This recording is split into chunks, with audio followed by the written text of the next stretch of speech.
ஒரு அழகான கதை கேட்கலாம் பாருங்க. முனிவர், அதாவது மிருகண்டு அப்புறம் மருத்வதி அப்படின்னு ஒரு தம்பதிகளுக்கு ரொம்ப நாளாக குழந்தை கிடையாதுங்க. சரிங்களா? சிவனை வேண்டினாங்க. சிவன் 2 வரம் கொடுத்தாரு. அதாவது என்ன வரம் கொடுத்தாருன்னா, முதல் வரம் 100 வருஷம் வாழும், ஆனால் அறிவில்லாத ஒரு பிள்ளை வேணுமா அப்படின்னு சொல்லி கேட்குறாரு. 2வது 16 வருஷம் மட்டும் வாழக்கூடிய ஆனால் பெரிய ஞானியான ஒரு சிவபக்தன் வருவான்னு சொல்கிறாரு. சரியா? அப்போ மிருகண்டு முனிவர் என்ன பண்ணாரு, என்ன கேட்குறாரு, எனக்கு 16 வருஷம் மட்டும் வாழக்கூடிய ஆனால் பெரிய ஞானியான ஒரு சிவபக்தன் தான் எனக்கு குழந்தையா வரணும்னு சொல்லி கேட்குறாரு. அப்போ பிறந்தவர் தான் மார்க்கண்டேயர்.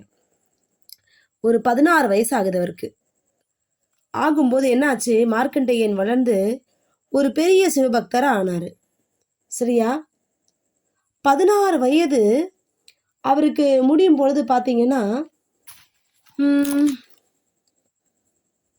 அவரோட ஆயுள் முடிஞ்சால் என்ன ஆகும், அவருடைய ஆயுள் முடிய போகுதுன்னு அவருக்கு தெரியும். ஆனால் பயப்படலை. சிவன் இருக்காருன்னு ரொம்ப நம்பிக்கையோட திருக்கடையூர் கோயிலுக்கு போனார். சரியா? அன்னைக்கு தான் யார் வந்தானா, யமன் வந்தார். விதிப்படி யமதர்மன் வந்து உயிர் எடுக்க வந்தார்.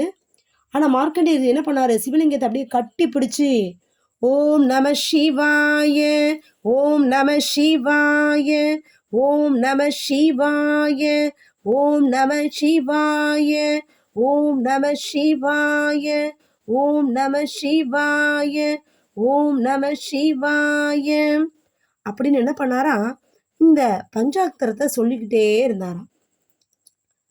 சரியா? யமன் எப்போ பண்ணார், அப்போ ஒரு பாசக்கயிறு எடுத்து போட்டு இழுக்கிறாரு. உடனே லிங்கத்தோட சேர்த்து இழுத்த உடனே சிவன் வந்தார். காலசம்ஹார மூர்த்தியாக வந்தார். அதை பார்த்த சிவபெருமான் கோபமாக வந்து யமனை காலால் மிதிச்சார். அப்புறம் சொன்னார், என் பக்தனை தொட வந்த உனக்கு இதுதான் தண்டனை. இன்னையிலிருந்து மார்க்கண்டேயனுக்கு மரணமே கிடையாது.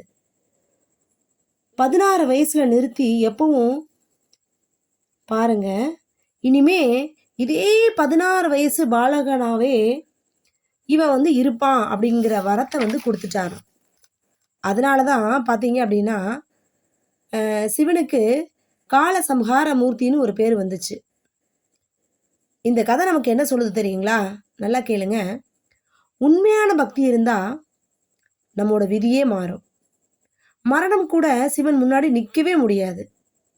சரண அடைஞ்சவங்களை இறைவன் கண்டிப்பாக காப்பாற்றுவார். சரிங்களா? இவர் வியாதிகள் நீக்கக்கூடிய ஒரு மகா மந்திரத்தை ஜபம் பண்ணிக்கிட்டே இருந்தார். அது என்ன மந்திரம் பாருங்க.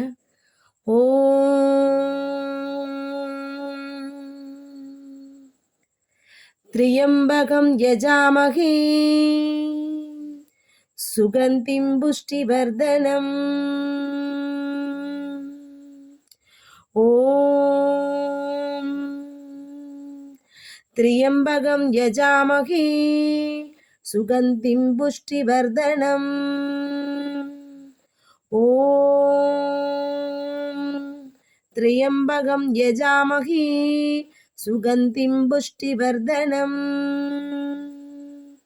ஓம் திரியம்பகம் யஜாமஹே சுகந்திம் புஷ்டிவர்தனம், ஓம் திரியம்பகம் யஜாமஹே சுகந்திம் புஷ்டிவர்தனம். நம்பிக்கையோடு சரணடைஞ்சா விதியே மாறும். நிஜமாவா? இந்த கலியுகத்துல கூடவா? நம்மளையும் பாருங்க, பலருக்கும் சிவபக்தர்களுக்கு கஷ்டங்கள் வந்துட்டே தாங்க இருக்கும். ஆனா சிவன் இன்னைக்கும் என்ன பண்றாரு, அதே விளையாட்டுகளை செய்யறாரு. உதாரணத்துக்கு பார்த்தீங்கன்னா, என்னோட வாழ்க்கையில என் அப்பா செய்யாத லீலைகளே கிடையாது. வயது 40 ஆனாலும் எனக்கு வயது ஒரு 23 வயது பெண்ணா அப்படியே மாத்துவாரு. நான் சொல்வேன், குளிப்புனா என்னப்பா, குளிப்பு வருமா, தீட்டு நிற்குமான்னு. ஆனால் அந்த தீட்டை கூட ஒரு வருட காலம் நிறுத்தி வைப்பாரு. நினைச்ச காலத்தை எப்போ வேணுங்கிறதையும் இன்னைக்கும் அந்த கலியுகத்தில் தன்னோட விளையாட்டை செஞ்சுட்டு இருப்பவர் சிவபெருமான். அதனால எப்பவும் நம்முடைய அப்பாவின் நாமத்தை சொல்லிட்டே மனதில் நைட்டு தூங்கும்போது, காலைல எழுந்துக்கும் போது ஒவ்வொரு முறையும் சொல்லுங்க. வாழ்க்கை ரொம்ப சுகமாக மாறும். சொல்லாமா? நம சிவாய நம சிவாய ஓம் நம சிவாய நம சிவாய நம சிவாய ஓம் நம சிவாய ஓம் நம சிவாய ஓம் நம சிவாய ஓம் நம சிவாய ஓம் நம சிவாய ஓம் நம சிவாய ஓம் நம சிவாய ஓம் நம சிவாய ஓம் நம சிவாய. எத்தனை துன்பம் வரட்டுங்க, எத்தனை வந்தாலும் அடிச்சாலும் கொன்னாலும் எப்பவும் அவர் நாமத்தை இடையறாம ஜெபிச்சுக்கிட்டே இருங்க. வெற்றி சிவபக்தரான உங்களுக்கு தான்.